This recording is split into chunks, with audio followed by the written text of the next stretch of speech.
It may not be your wedding, but you're so excited that it might as well be. Hi everybody, this is TheNavdeepKaur and welcome to my channel. This is the sequel to my previous video on Sikh wedding etiquette for the bride and groom. In today's video, I'm talking to all the family, relatives, and friends of the bride and groom and what all these super excited people need to keep in mind as they help prepare for the big Anand ceremony. Please consider subscribing if you find this video helpful and check out some of the other videos on my channel. I do mostly lifestyle, inspiration, and advice videos here, so hit that red subscribe button if you like that type of content. And click the bell icon right next to it so you'll be the first to know when I upload a new video. So I'm just going to be honest up front about why I decided to make this video. Over the past decade or so, I've noticed that the Anand ceremony has gone from being the most important and sacred part of this union of two people to being sidelined and kind of mixed into the never-ending party that Indian weddings are notorious for. I believe that this shift is due to people not having access to the right information and just blindly following rituals. This could be because the older generation never got the memo that they were supposed to pass down to us, or maybe because there is a language barrier or the universal generation gap that prevents us from learning more about our traditions. I'll try to make this video brief and just point out the things that have caught my attention at weddings I've seen. So here are the 12 do's and don'ts for all you family and friends. Number 1. Do Naam Simran or Kirtan when the Barat enters the Gurdwara. This applies to both the bride's and groom's side. There shouldn't be any dancing on Gurdwara premises with the arrival of the groom. Number 2. Keep the milni, or the meeting of the two families, simple and calm. I promise you that the whole blanket and gold ring exchange is officially a thing of the outdated, dowry-driven past.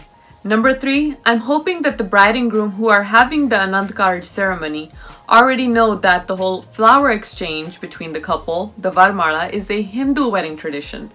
And if they don't, then please let them know ahead of time so they don't go through with it at the Gurdwara. Number 4. After the milni, we all head over for giant pakode. I mean, we've been waiting for this lavish breakfast all day. But please remember that this is all happening at the Gurdwara, so don't host a ribbon cutting ceremony at the door. This usually ends up being a shouting and push and shove game that just doesn't go well with the whole concept of langar that our Guru Sahib started. Number 5. If you want to sit up front, closer to the couple getting married, then please make sure you're not taking any restless kids with you. I've been to weddings where there are so many kids shouting and screaming that you can't even hear the kirtan or lama over them. If you know that your child isn't used to sitting at the Gurdwara for longer periods of time, or if they're sick or simply just having a bad day, then please sit towards the back so they won't be disturbing everyone else, including the couple getting married. Number 6. Along those lines, please don't be distracting to the bride and groom as they're sitting in front of Guru Granth Sahib Ji. Everybody should be focused on doing silent prayers for this marriage to be a beautiful and everlasting one. So please don't sit behind the bride and groom, giggling, whispering, or hissing instructions at them to stand up, sit down, etc.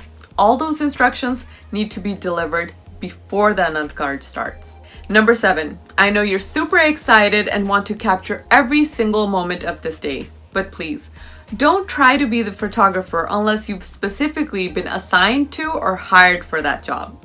Number 8. You shouldn't be helping the bride or groom get up or walk for the lama. This ceremony should be conducted with as few distractions to the bride and groom as possible. I'm talking to all you brothers out there who feel like you need to hold your sister as she walks. And you too, sister, sister-in-law, BFF. Your lovely bride learned how to walk a long time ago, so let her do it on her own, please. Number 9. Try to stick to the schedule that you've written on the invite. I know most of us run on Indian Standard Time still, so we kind of expect everything to run about an hour late, but please, no more than that. And if you guys are running late, then please don't go to the Gurdwara staff pressuring them to make sure that the ceremony is finished by noon. First of all, there's no significance to the myth that Anand needs to be done by noon. And second of all, every minute that you sit near Guru Sahib is good, auspicious, and blessed. Number 10. This is for everybody who shows up to the wedding after the Anand has already started. I understand It happens to the best of us, but please, if you are late and the Anand Karaj has already started, then matha take near the entrance and just take a seat where you are least likely to disturb others. You can go matha take properly once the ceremony has ended. Number 11. Once the Anand Karaj is complete, everybody wants to shower the newlyweds with blessings and gifts. But remember, doing varne like this is not the right way to do it at the Gurdwara. And finally, the most important point I want to make is do not drink or do any drugs before you go to the Gurdwara or on your way there. This is completely against Gurdwara policies and you are likely to be removed from the Gurdwara premises if you do. Did you learn something new? Please give me a thumbs up if you like this video and click the red subscribe button if you haven't already. What are some of the common things you've seen in weddings that you wish you could correct people on? List your tips, advice, and insights in the comments below. Thanks for watching. Until next time.